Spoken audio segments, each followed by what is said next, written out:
Hi guys, thanks for joining us on CraftED. As tonight we're going to talk about guppies, or we're going to talk about guppy fry, raising them up as I do a craft. It's kind of funny, but I'm going to do. I'm doing a different craft tonight. I'm doing a project that I've wanted to do for a long time, and I've tried to figure out how to do it, and I think I've finally come up with a concept. So I am going to make a fish tank, believe it or not. I'm going to turn this way. Oh, before I do that, a lot of people wanted to know what type of paint that I use on the Sculpey, and it's this dry lock. And it's pretty cool because it's all in white. And you go to Lowe's or Home Depot, you can buy the 1-quart cans, and you can have them dye it to whatever you want. So this was white, and I had to do a light gray. Nice. I think like every other month I'll have them mix me up a new can because I could use a lot less than this. I barely use any. But I'd really like to have a dark gray next. But dry lock is safe for the tank. Very nice. Merdul, thank you for that audio video check. Appreciate that. Oh, yeah. So before we get into talking guppies, I want to tell you a little bit about what I'm going to be doing here. Today, I've always loved since I was a kid. Does this sound weird? Do I sound echoey next to this? It's very ever so slightly off. I don't think a lot of people would have noticed until you said something, but now we'll all hear it. Okay, well, I'll just move it. I've always loved everything about the ocean. I love sea monsters. I love submarines. I love divers. And I've always loved the diving bell, or the diver bell. You know, that's the big copper pots or whatever they're made out of, bronze. So I am going to make a diver bell fish tank.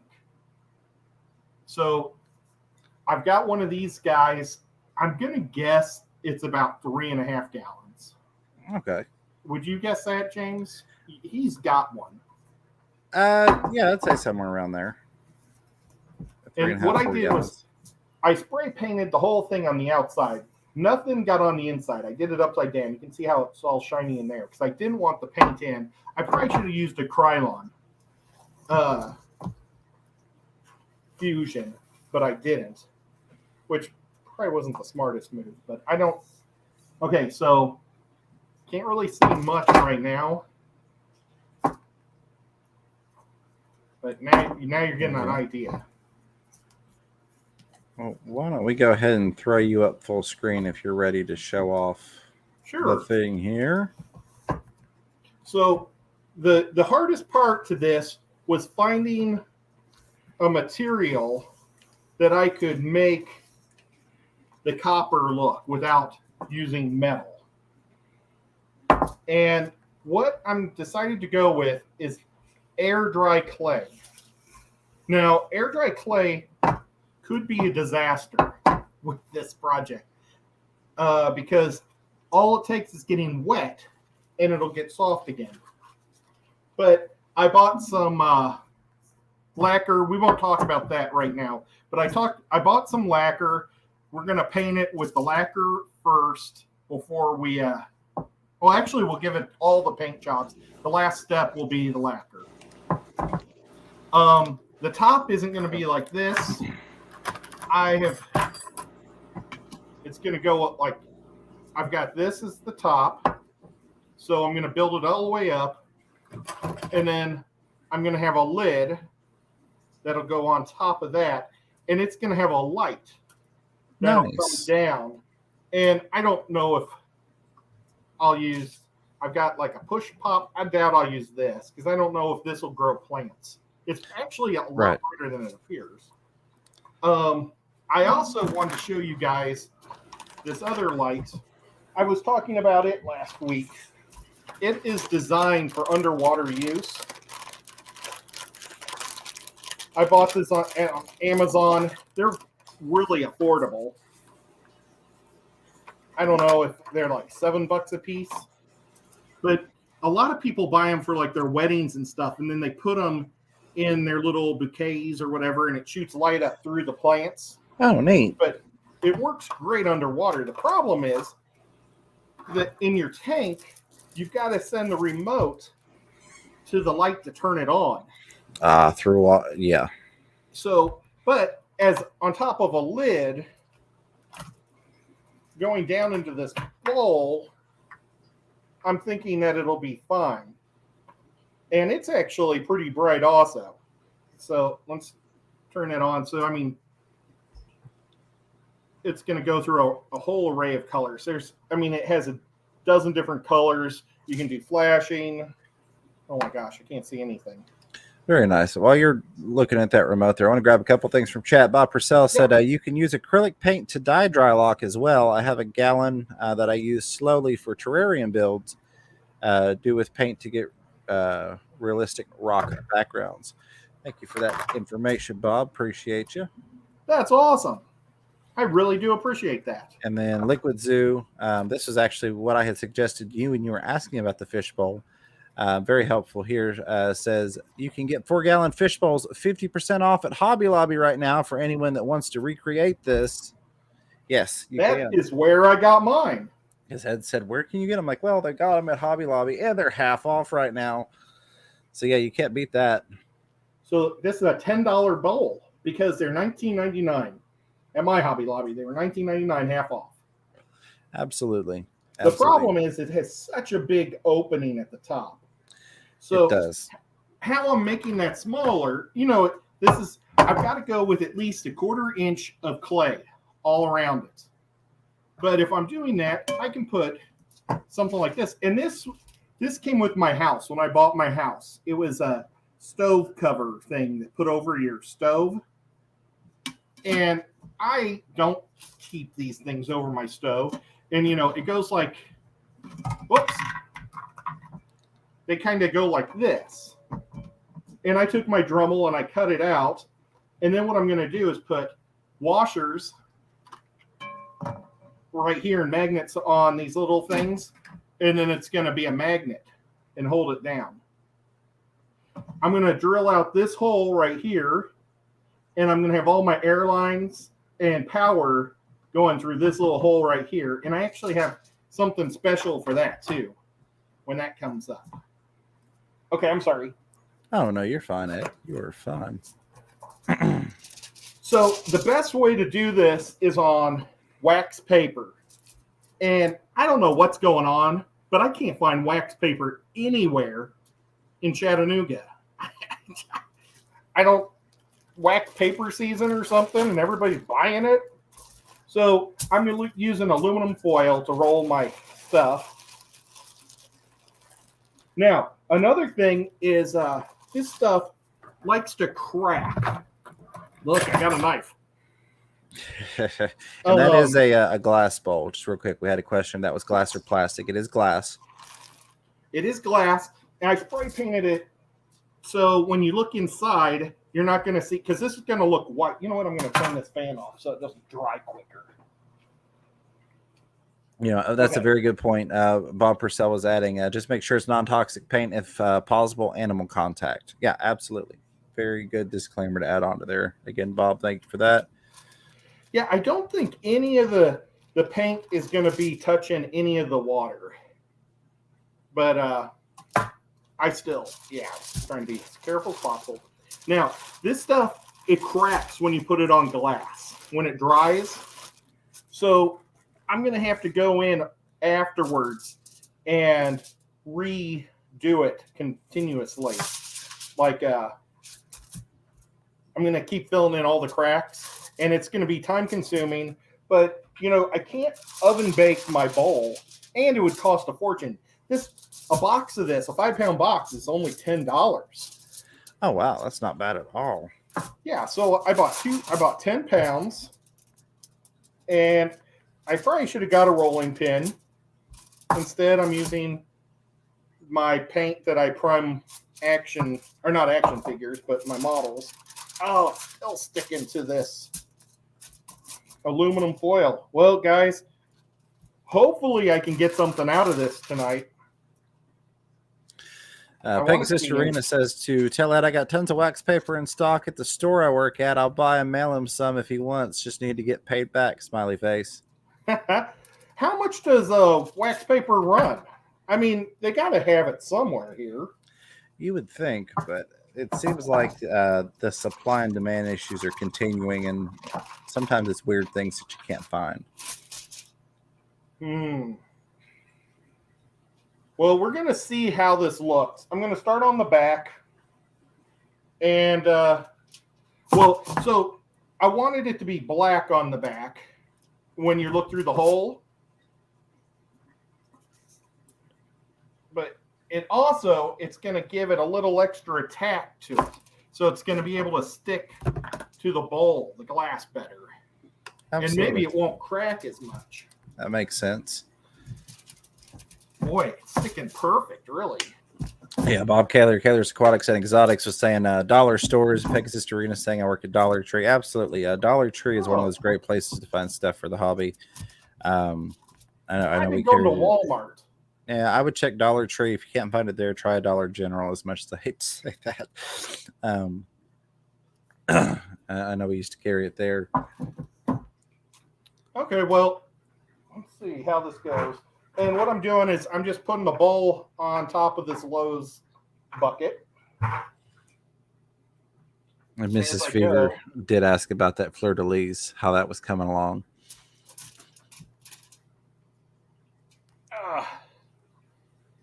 Now I'm going to take this right here.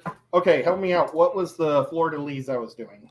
Oh, she had mentioned in a previous stream about you making a fleur-de-lis for her.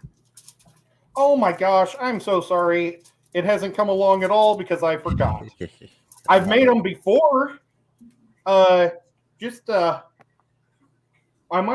James and I might be going. Well, I'm going for sure on Saturday to Nashville with Bob Kaler, Tiffany White, and Ginger Graves. You know, I should have asked John Cox. Is John Cox still here? We forgot to ask John Cox if he wanted to go. We'll scan the chat and keep a lookout. We've got Kaler's Aquatics and Exotics with a $5 super sticker with the good job, Fox. The thumbs up there. Thank you, Bob Kaler, for that support, buddy. Thank you, Bob. Oh my gosh, I really wish this was wax paper, though. The codfather of the Tennessee Fish Mafia. You don't mess with the codfather. Absolutely. And Mrs. Fever getting sassy says, Ed, please take Fish Room Fever with you and home with you, too. Wait, what? Oh, my gosh, that stink bug is now he's walking back and forth across the top of my computer. Get on the knife. Oh, he doesn't like getting on knives. Yep, John Cox is here. Says, so what's going on? Bob could probably fill you in better. Boy, this isn't sticking at all to my table. But this week in Nashville, there is a exotic, not fish show, but pet show. Exotic pets. And it only costs $2 to get in. And I think all the money goes to a dog shelter or something in Nashville, which is pretty cool. Nice. So, and maybe it's all pets, maybe not just a dog shelter. But, I mean, $2, man, you can't beat that. And then we're going to go out to some German restaurant afterwards. And German food, generally, I'm really excited about it because it seems like every time I get it, I'm real excited to get it, and then I'm disappointed. Because it ends up tasting gross. Oh, that's a shame. Yeah. Oh my gosh. I don't know, guys. Oh, Bob's getting another snake. I think we're going to have to put this on a hiatus for a week. Because, well, let's try it on the glass. We'll try this on the glass, but this is not working on the aluminum foil. For legal purposes, safety disclaimer, please always cut away from yourself while using sharp objects. Yeah. See, it's just, this isn't going to work.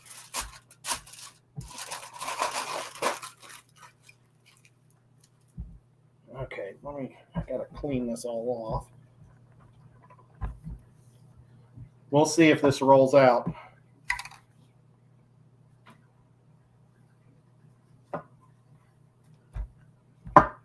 Fisherholic says, Ed James, anyone here can help me understand why my live bear 60-gallon tank filled with platies, guppies, mollies, swordtails were only guppies, specifically females, getting ick/white spot and dying. Okay, well, if it's only the females, I would say it's stress related. It might be because everybody's trying to have sex with them. Yeah. Sounds Typically, rough. it's going to be stress or genetics if it's like one particular set of fish in there. With it being the females, I would go with what Ed said in terms of stress because everything's trying to mate with them. They're probably spending a lot of their energy trying to get away from other fish aggressively mating or attempting to mate with them. Okay, well, we do have a backup. So, sorry, guys. This is not going to work without the wax paper. Sorry, buddy. Really thinking that aluminum foil would be just as good. It just is not. Delilah's critter says, wait, what? Cut away from yourself? You mean so you don't slice into your palm like I did 3 weeks ago? Oh, my God. Try not to. Try not to. I hope you're fine, Delilah. See, it's no see fun. I'm not cutting. I'm scraping towards myself. Absolutely. This thing is like a giant butter knife. But now I am making this. This is the slick. This stuff, you put all your waste clay in there, and it's with water. And this is like the concrete or the mortar, or like the mortar for the bricks. So I was going to pour this, like pack it into all the cracks that happen as it dries. I was just going to keep filling the cracks in with this stuff. So, gotcha. That makes sense. Yeah. Bob says, and I my like this safety weird training spoon. says stop. That is weird. That's very interesting. I like that. Yeah. A lot of people stored their stuff in my basement at my old house. And I'm saying a lot of people. I had probably like 200 boxes of dead grandmothers, brothers, textbooks, dad's hoarding. I had like everything, everybody else. I only had like 5 boxes of my own stuff, and I was shocked when I was trying to move. But this was one of my grandma's spoons, and I love them for doing art projects because they're flat on the sides, and you can just scoop around the sides. Really cool. Absolutely. Speaking of storing things, you've got several people that are storing their money in your wallet, good sir. Finn Wiggles with the $5 super chat says, stink bug chow. Thank you. Thank you, Finn. Very much appreciate that. Our buddy Skipper's Aquarium is coming in with the $20 super chat after that. Says, Ed, you are an awesome person. Heads up, I will be in Kentucky next year. Lots of exclamation points. That is awesome, Skipper. Thank you so much. James and I will be in Kentucky at least twice next year. Mm-hmm. We're going to be doing a talk with the is it Lexington? It's okay. Where's the giant show at? Louisville or Lexington? I don't recall. You got me. Well, you got me. Well, if John's here, John from Select Pet, we're going to be doing a talk at his club, which is all just a bunch of super guys. I would just like to hang out with these guys and talk, just whatever. But absolutely. James and I are going to go and hang out with those guys for at least one meeting next year, because I think they're getting back into the normal game of everything. And that's going to be a lot of fun. But then there's also, they're calling it the trifecta or something with the ALA, the ACA, and Rainbows. It's going to be awesome. And James and I, we haven't really discussed it, but I know that we will. Oh, yeah, that's a definite. And so is going to John Select Pets Club, whether we were speaking or not. That was so awesome getting to go up there. But the fact that they've asked us to do a presentation is really, really cool and appreciated. You've also got TJ Autocross throwing the $10 super sticker out there. It's that awesome little dancing fox with the I can't think of what they're called because my brain didn't get enough sleep. The little paper fan things with the hearts on them. I don't know what they're called. Some 27 people will correct me in the chat, if not 59. There's that stink bug again. Thank you so much, TJ. Look, very much appreciate the support from a buddy here. Let's see if you'll get on. Not to be left out, our good friend Fantastic Freaks with $5 super sticker. It's that exercise pair lifting the weight saying, keep it up.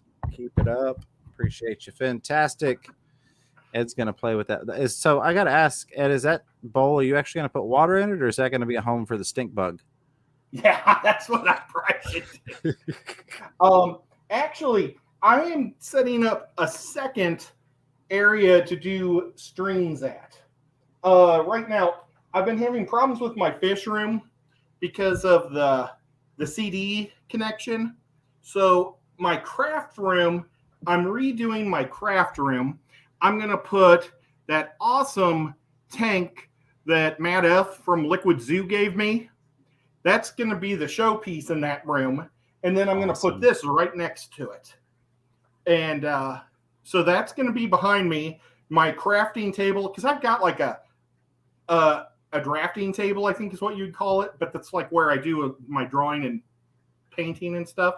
But I can lower it and do crafts and stuff. So I thought I'd do my crafts in that room and have these fish tanks in the background. I thought it'd be pretty cool. That would be, absolutely. And it's not surrounded in fish tanks, so it has great Wi-Fi throughout the whole thing. So that's looks like that's Lexington. Or wait, somebody just said Louisville. I saw Lexington in there. Skipper's Aquarium is saying there is an event in Lexington next year. It's the Triple Crown. Yeah. I will be there, and I have Patty coming too, and more hopefully. Well, that'll be awesome. That is super cool. For a minute there, I thought Nico was about to jump on me. I just saw him above me. Oh, yeah. All right. Yeah, that's going to be a lot of fun. I'm going down to the ALA this month, and I'll probably book my rooms through the ALA instead of the ACA's priority sold out. But they got to save rooms for the ALA people, because otherwise that'd be really crappy if the ALA doesn't even have a convention yet, or, didn't have their convention yet, and they're already booked all their rooms. Absolutely. Let me grab a couple of my other things, because I'm going to paint all these stalactites. Before you run away and fill your table with stuff, Mike's Aquatics and Things with $5 super stickers, that Karate Fox that you... Yeah. So, that's my favorite one. Absolutely. I didn't want you to get your table full and then karate chop all your artwork up, or not. Or actually, I love Dan does it so much better than me when I beat Dan up with that. Yeah. So if you've got to grab some things, since I didn't get to say hello to everybody, I'm going to pop out the participants list here. And so we don't just, where's my mouse? There it is. Let's go to split screen, even though you're not actually up there. Oh, there you go. This guy. That way. Oh, he is there. I'm always there. All right. Let's do this. Pull this up. Now I'm really on the spot. Ladies and gentlemen, hello to 3G503 Aquatics, BJ Palmer, Bob Purcell, Kaler's Aquatics and Exotics, Shy Guy, Miss Fever, Danny Weish, Delilah's Critters, GRB Aquatics, Guppy Shack, Mike's Aquatics and Things, Monica Lynn, Merdul's Thing, Patty's Petite Tanks, RB Animals Rescue S, Skipper's Aquariums. That's all that's showing on the participants list. And we've got so many more people than that in here. There's Monica Lynn. New Local Austin is in here. I know we had Brian, Detroit Shrimp and Aquatics, and so many more. But the participants list, the people that are actively typing, is only giving me those names that I mentioned. But everybody that's here, all 60 people, thank you so much for being here. If you're just joining us, Ed is having to switch over craft projects because of a lack of wax paper. So we're going to get back onto the stalagmite project. Looks like he is set up again. I'm missing a couple of them. I'm missing about 10 of them. They're on a cookie sheet somewhere. Oh, well. Once I get done with these, we'll take another 2-minute break, and maybe it's in the sewing room or something. There you go. All right. See, I'm still like leaning up watching you. That's one of the joys of being off cameras. I actually get to like watch what you're doing, and I lean up, and that's why I have to move the mic around and stuff. I forgot that I was back on, so I'm just like, hi guys, how are you? Oh, you're doing great. And check this out. This spoon, like, takes this lid right off. Oh, I see That's that. awesome. Very, very cool. I love these spoons. Okay, so with this paint, I'm barely going to use any. So you saw I'm pushing the can away. I'm just going to use what's on this lid. It's all I need. I'm going to... Oh, the stink bug keeps going to the top of the computer. He's back up there. Come on, buddy. There he goes. We'll put him on top of... We'll let him sit right there. Okay. So I'm going to take a sponge. I've already broken one little piece out. See how it's like that? I'm going to break a couple more. I want to make this rough. I don't want it to be a perfect line. So I've made it kind of all bumpy. Let's see. Just tear perfectly good stuff apart, Ed. Got it. Okay. Yeah. But I'm tearing it up, but I'm making it better. So now, and I want a tissue to wipe off my excess paint. So I'm just going to dab it. And I'm going to put my glasses on. And I'm just going to kind of texture it up. RB Animals Rescue saying, I like the DVD shelf you made. Oh, thank you. Yes. The last couple days, I wanted I'm building walls for my new fish room. And I decided instead of actually building a wall, I've got this one weird angle. It's a 27-inch angle. Instead of putting a wall in there, I'm going to put a DVD rack that goes 8.5 feet high, 27 across. And I think I'm going to get about 550 DVDs in there. Oh, wow. I don't even know if I have that many DVDs. You're going to have to buy DVDs just to fill the thing up. Yeah, that'd be awesome. Fortunately, you're a movie guy, so that works. Lunatic Fringe saying hello. Good to see you there, Lunatic Fringe. Oh, it's There's great Rico to see Stan. you.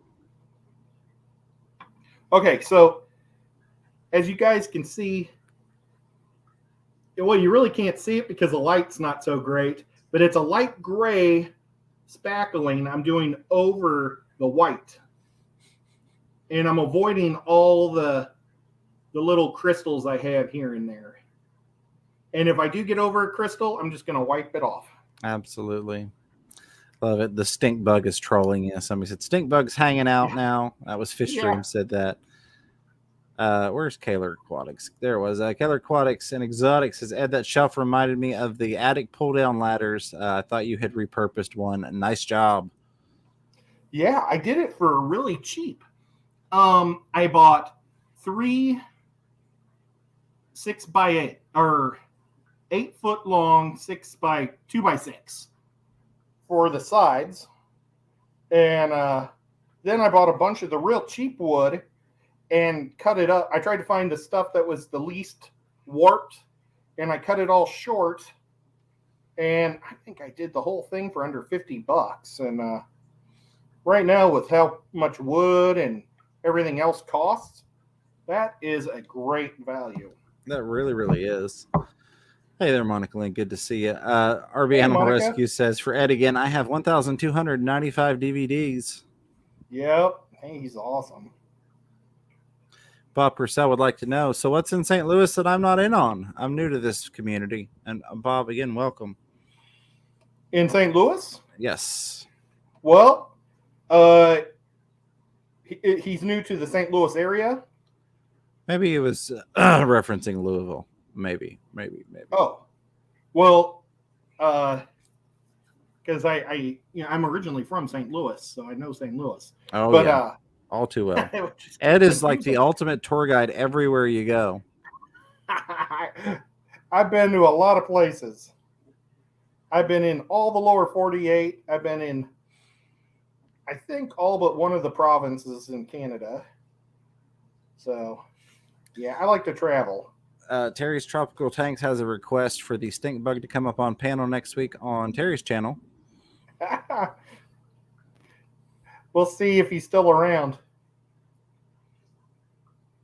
He'd probably be more interesting than me. There we go. Oh! It rolled over. I guess the cats, haven't really been trolling you as much as they used to, so you needed a new friend for that. Well, it's true because the cats have been downstairs. He said Louisville. I said St. Louis. I don't know why I said St. Louis. I was reading too many things. It's because Ed is such a good friend to me that he has ingrained St. Louis in my heart, even though I'm not from there. But he did say Louisville. I was going back up to find it again. Okay, now I've got a few cracks because with this is the oven baked stuff. It is bad for your fish tanks if you don't properly cook it. So you have to, I overcook it. You're supposed to cook it at, I think it's, read the back of your instructions. It's 15 minutes per quarter inch. I always go at least 10 minutes over. And what'll happen is you'll get some cracks. But I'm going to take this stuff and I don't know if you guys can see that one crack. Ooh. Right here. It's not going to work for me. Toss it out, start over. Well, this glue or this paint is mortar glue. Nice. So I can just kind of fill in the cracks with it. Stephen P. 2003 says Louisville equals a fish hobby overload. Absolutely. There's going to be so much going on at that event. It is 275. Thank you, Radul. Says 275 degrees Fahrenheit or 135 Celsius. Bake for 15 minutes per quarter inch of thickness. Appreciate that, Radul. I was afraid to give. If the last thing I baked would have been this, I would have remembered. But I baked a pie and a cake or a pizza since then. Frozen pizzas, I always do 425 or 420 for 15 minutes, and it seems to always work. And 420 is just an easy number to remember. Crafting and cooking tips. Yeah. Absolutely. Pegasus Arena says, Fisherman Fever and Ed, you guys need to come pay me a visit and let me play tour guide for a day or two. That would be fun up in Fargo. That would be. I haven't been there in 20 years. Well, maybe 15. Delighted Critter says, did I miss the guppy talk? No, I've been waiting for Ed to get there. He just hasn't gotten around to it. No, he had to switch crafts, and that kind of threw him off a little bit. It really did. But, okay, so James also, he's raised a lot of guppies too. So I thought maybe we should talk about food first. When I have guppy fry, now he's on the screen. Did you see him fly to the screen? I did not. I was looking at my fish, honestly. Well, the easiest way to feed them is to take flake food and I grind it up and I powder it, that whatever you feed the adults, and that works really good. But I also use First Bites. Is it Akari First Bites? It's yes, like a powder. I believe so. Yeah, it is. I also one of the biggest ones I use for a fry food is the AQUARIUM Co-op fry food. That one's a big favorite of mine. And I just bought some fry food with Robert last time we all went out. I've got it in the freezer. I haven't used it yet. I buy lots of food and I freeze it. And it's a fry food for clownfish. I want to try that. It's high protein. You want high protein. Absolutely. And you can give saltwater food to freshwater fish. Just don't give your freshwater fish saltwater. Don't give your saltwater fish freshwater food. So that's what I do for flakes. And if you don't want to deal with live stuff, I think you can raise your fry just fine with that. Absolutely. I also supplement the cubes of the frozen baby brine shrimp. Again, if you're not wanting to deal with live, you could do that. It's not quite the same nutritional value as live, but it still is got nutritional value. And then I also like the extreme nano pellet. It's super, super teeny. It's not even really a pellet so much, but it is. It's not a flake. But it's a high protein as well. So, yeah, there's a wide variety. So you can give a nice varied diet that gets those suckers growing.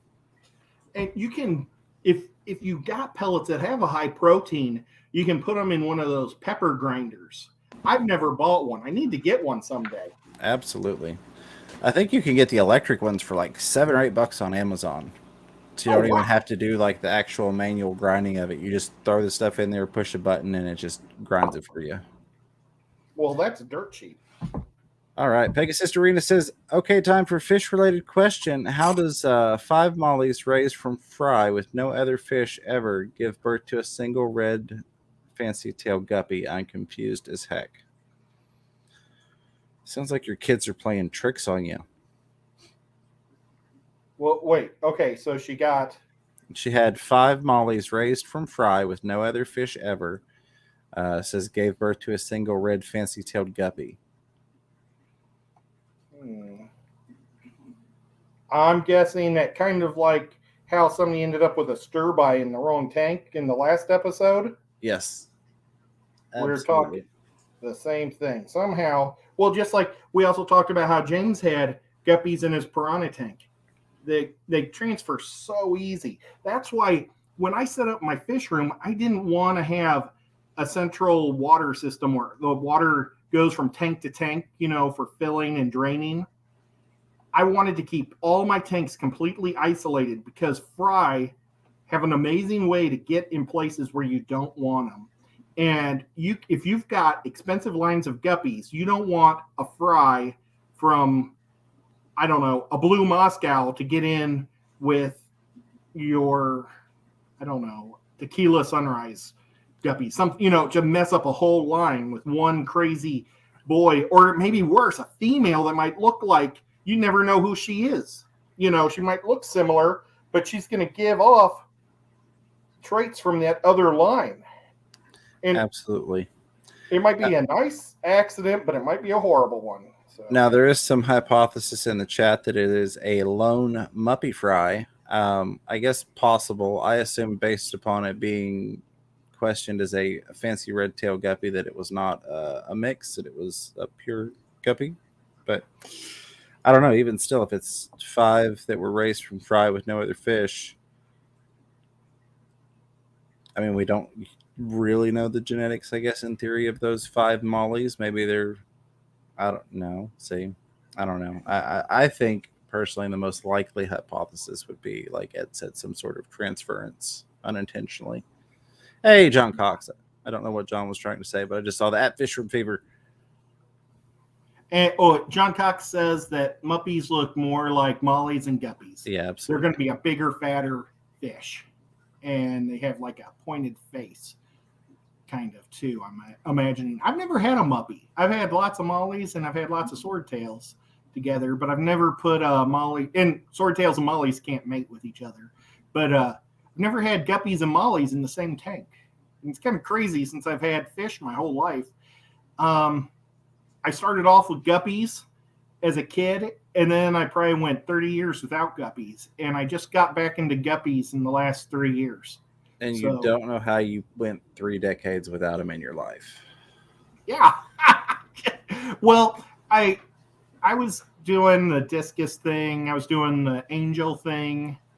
A little bit large, medium-sized fish, I would say. And I was working a lot, so that's why I had to have just a couple big tanks. I had Africans for a while. I did have Tetra tanks for a while too in my 20s that I just absolutely loved. Absolutely. 80 people here watching. Thank you so much for supporting my buddy Chattanooga. That's awesome. If you managed to make it here, maybe you followed over from the Fish Room Fever live stream. You're not subscribed to my buddy Ed. I recommend you do it. He just posted an awesome short earlier. He posts lots of awesome guppy videos and other things, along with doing the weekly Thursday live stream, along with so many other live streams that he does. I can't keep track of them. I don't know how he does it. Did that short work? Because I made 20 shorts, but I don't want to release them till I know if I'm doing it right. Because I just don't want goofy looking videos. A 15-second goofy video. I don't want. When I look excuse me, when I looked at it, it looked like it worked. Oh, cool. Because what I did was I shot like 12 different types of bettas, and I was going to name each one. So that way, if somebody wants to see what a mustard gas full moon or whatever looks like, they can just click that one and see what it looks like for 15 seconds. That was my idea for this. The one that I did do was gold tetras, because a lot of people may not know what a gold tetra is. 15 seconds of gold tetras. So I was kind of going to be, my idea was to do like these little videos on different fish. So that's why I went with the bettas first. And then I figured maybe I'll start hitting all my guppies and inlers and things like that. But Absolutely. First I want to make sure it works. I don't know if I think I keep messing it up somehow. Because when I released it, this time it had, because I did first the Bisher, the ornates, and I don't know, it has all this black on the sides. So I found a different one, and it made it like this out of focus thing on the side. So I don't know if they worked or not. If you guys ever see one of my shorts as a short, let me know. I would love to know. So John Cox says to ask Ed, does he plan to go see the Dune movie this month? You know, I would like to see it. Dune is kind of a weird show, and I want to see it just because it's so weird. I'm looking forward to seeing Venom tomorrow. I probably won't see it tomorrow unless I see it at night. I'll have to see if the kids want to go see it. Absolutely. Yeah. So we've got 2 questions that kind of tie in together. Delilah's Critter says, Ed says he raises his fry at warmer temps and said they grow quicker that way.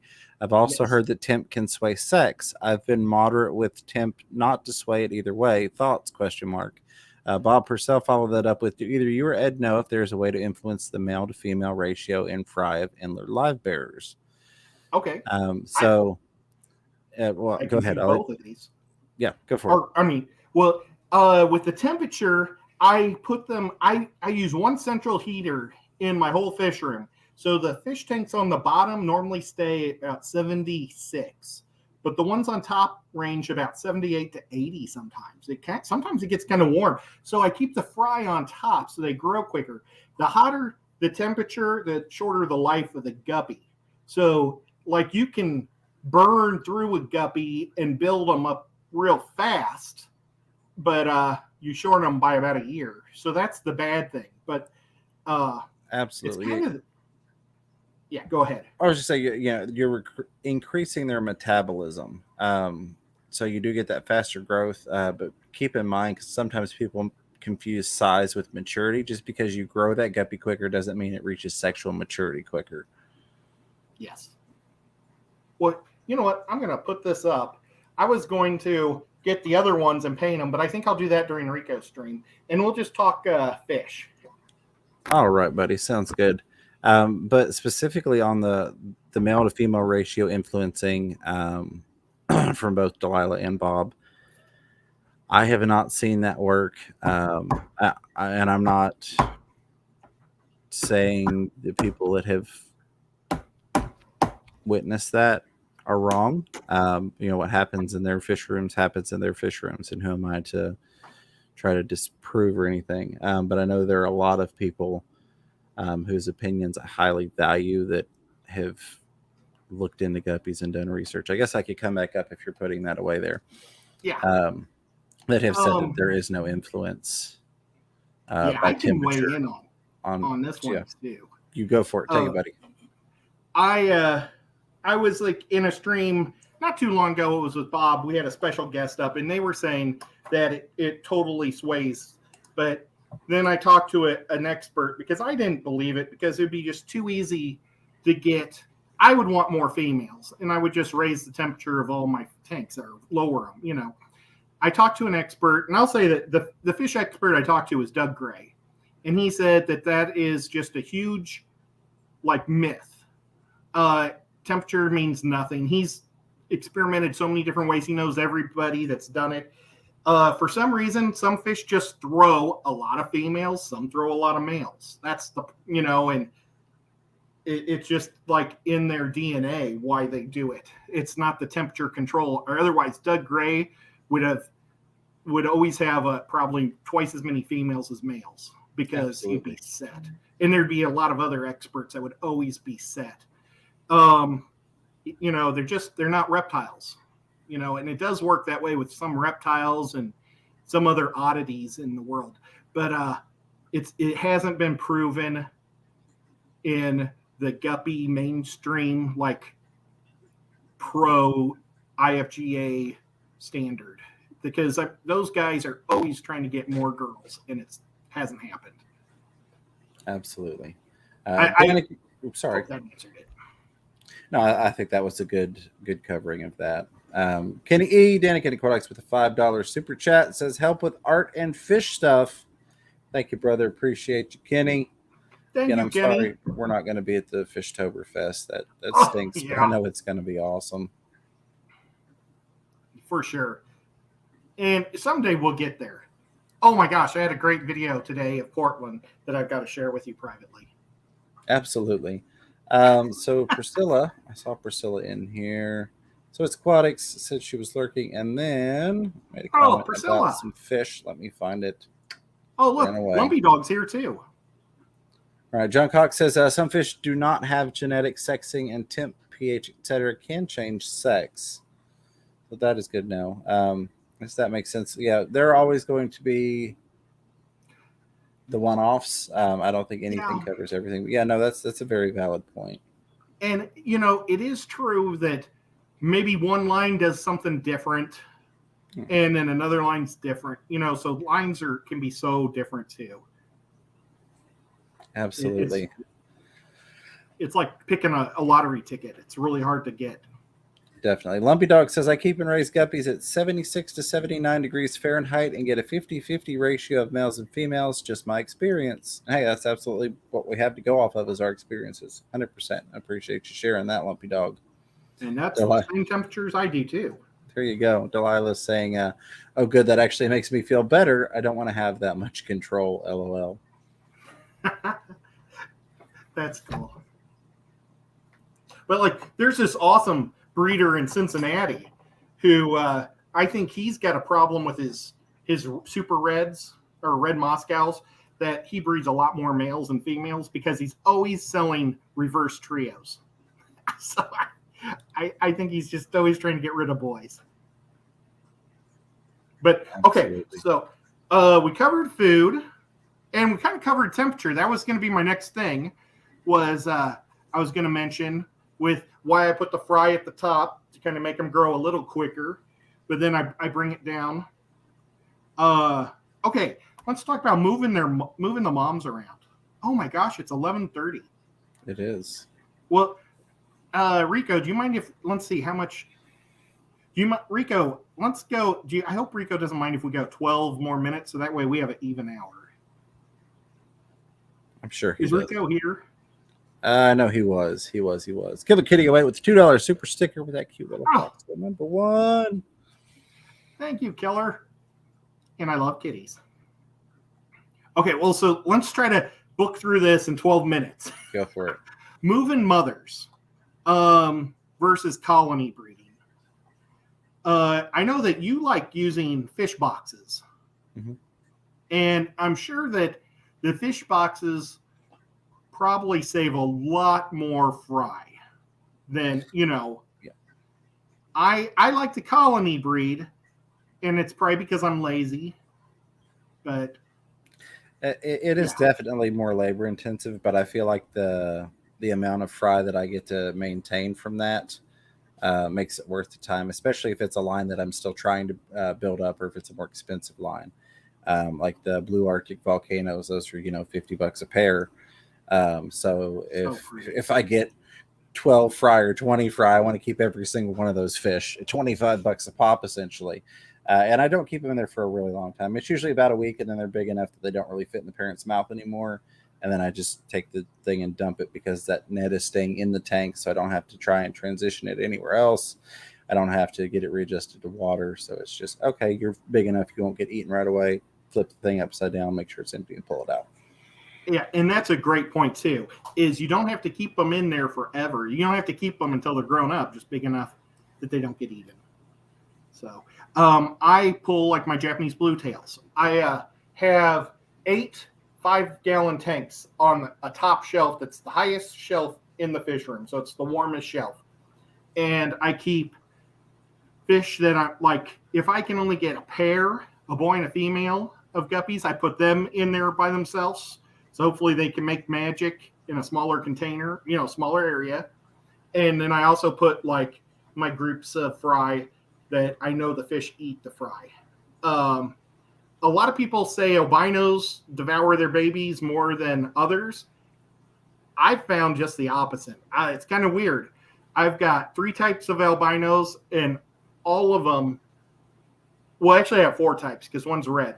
But the reds are Moscows that eat their babies, but all the rest of them, the albinos, seem to not bother their babies. So it's kind of cool. So it's just, you never know with the guppy world. But my Japanese blues, I love them to death. And of course, they eat the babies. So I have to pull those. Whenever I see a drop of like 15 or 20, I try to net them up as fast as I can and drop them into a 5-gallon. Absolutely. Absolutely.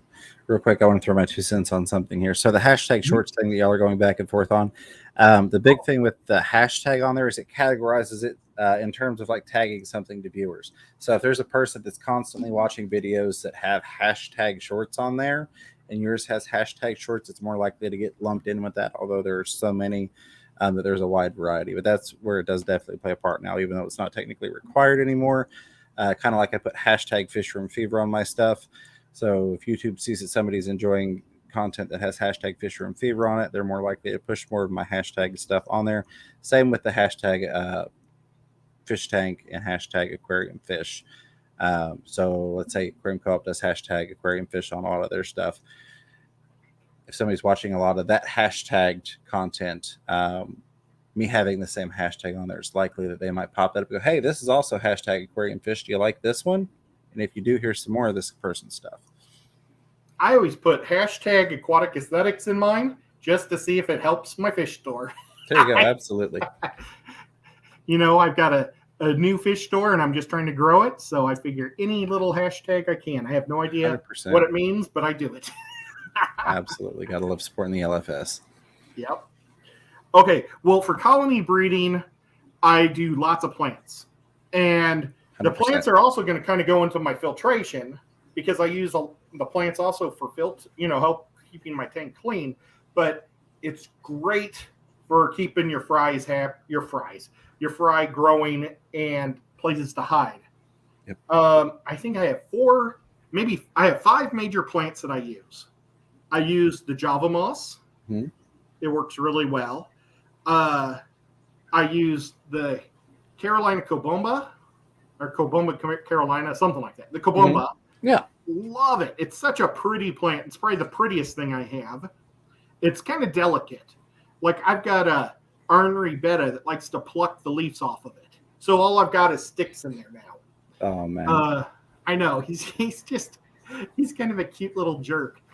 They usually are. So the Cobomba, the guppy grass. The guppy grass is a pain in the neck because it grows so fast.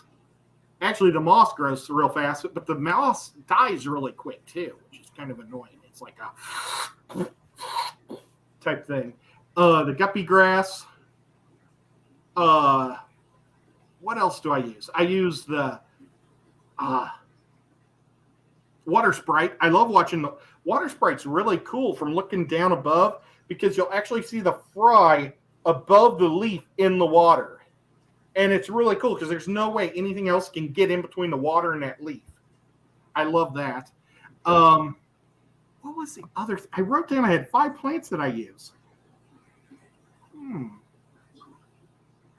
Oh my gosh, that's going to kill me. I didn't look at your list. While you're trying to think of that, Bob Purcell threw a $5.42 super chat at you. Said, thanks for answering my questions. Also, get some Fortel's Pizza next time you're in St. Louis. Absolutely. Oh, yes. My ultimate favorite pizza in St. Louis is Pantera's. I love the Pantera's hunks. But I appreciate that because We're any always- pizza is good. Always happy to answer questions, Bob, and thank you for supporting my buddy Chattanooga Ed here. Appreciate that. Yes, thank you. Gosh, it's not pearlweed. Now, pearlweed is a huge one that Lucas loves, but I can't get it to grow very well in my tanks. So it's not that. Oh my gosh. I have lots of Val, and it's not really what you'd think is a good thing, but I think when you have so much of it, I think it's still something to hide. It is, absolutely. I've had a lot of tanks. The Val got very lush and thick because it grows so quick. It gives a lot of places for those fry to kind of duck and dodge and hide in there. It can make it difficult for you to catch them as well. Definitely for other things to catch them and eat them. For sure. Okay, so that's super important for the colony breeding. And it's nice because it gives the pregnant mothers a place to hide. So when they're dropping their babies, they'll go off and they'll hide. They'll drop their babies. Hopefully, some mothers are just stupid and like to swim around with everybody else and drop their babies, and it's like a free smorgasbord behind them. But it's nice to have the mothers that hide and drop their fry. But I think that was pretty good. How about filtration? Okay, we talked a little bit about the plants that help filtration. I use sponge filters because it's not enough pressure to suck the fry in. Hang off the backs and sumps and canisters have a lot of pull. And you're going to be able to pull those fry into it.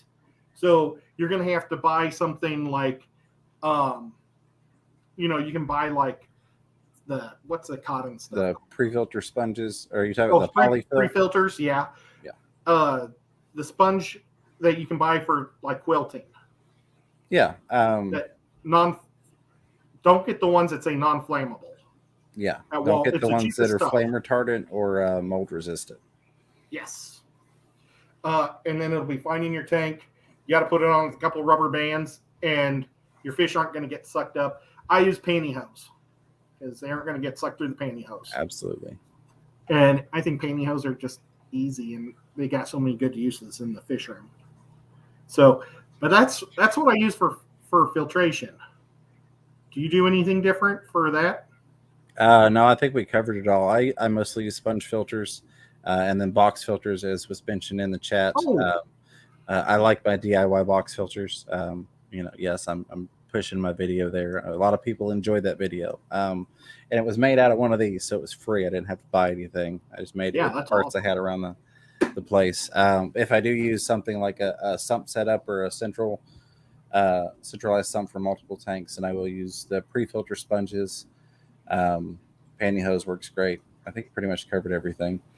Sorry, they're killing me with the sex ed the chat here. I'm trying to ignore it's puppy sex ed. That's yeah. okay. Yeah, that's exactly what it is. This isn't rated for children. Okay. Well, and then my dad, he bred guppies and sold them throughout the 70s, and he always used the box filters. Yeah. You could also use under gravel filters. That would be fine too. That's not going to pull any Absolutely. Fishing. So there's a lot of ways to get around it to help your guppies grow up. Definitely. And then substrate. Now, a lot of the top-notch people don't use substrate. Okay. They think it's going to cause fin rot, and I'm sure it probably could. I like substrate because I like growing my plants. But it's also easier if you don't have substrate. It's easier to keep your tanks clean. I like a little mulm in there. There's gross stuff that grows and lives in the mulm that your little guppy fries are going to eat. It sounds gross, but it's just part of nature, Absolutely. Oh, another thing they like to eat is algae. So you can, like, if you've got an algae problem with your tank, don't scrape all the sides. Just scrape the front, and they'll eat off the back and the sides, and they'll graze off that. That's another thing that they love to eat. I wrote down, make sure I mentioned algae, and then I forgot to say it. But fry like to eat just a whole lot of everything. They do. They like to graze on a lot of things. very much along the lines of Neocaridina shrimp, in my opinion. All those different grazing surfaces, the microflora and fauna and all that stuff, all the little organisms. So the more places you have for, I'm covering the chat, the more places you have for those things to grow, the more little things that you can have the fry eating. So yeah, absolutely. Yep. Well, let's see. We hit our 1 hour. So, guys, thank you so much for hanging out. We're going to go ahead and hang out with Rico. I'll be jumping on with him. I'm going to do the rest of my stalagmites or stalactites over there with him. And I don't know if, James, if you want to come over, you're more than welcome. But we also understand if you got to get to sleep. I may be over. I'm cool. almost awake now. Almost awake now. I have nothing else. I'll come hang out in the chat as I doze off. Awesome. I appreciate you having me on, as always, Ed. I appreciate you all in the chat. People mentioning my looks and body language as I read the chat. I'm glad you enjoy the fun of it.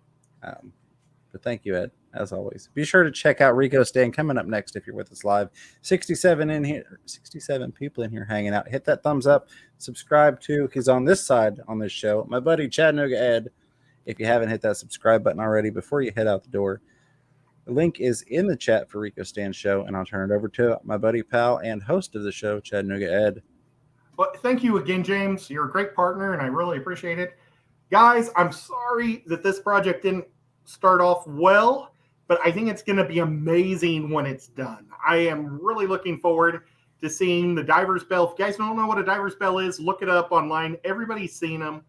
They're so cool. I'm going to paint it. It's going to look awesome. It's going to be amazing when I get it done. I just need wax paper. I wasn't thinking wax paper was going to be that hard or big of an issue. But I appreciate you guys hanging out with us the whole time. And also, thank you so much for the super chats. I really appreciate it. It helps pay for all of my goofy crafts that I do. So, absolutely. And mods, thank you also for helping do so much. Okay, guys, let's head over to Rico's. He's probably going to throw me an invite in the chat because I don't know if he mailed me one. So I'll see y'all there.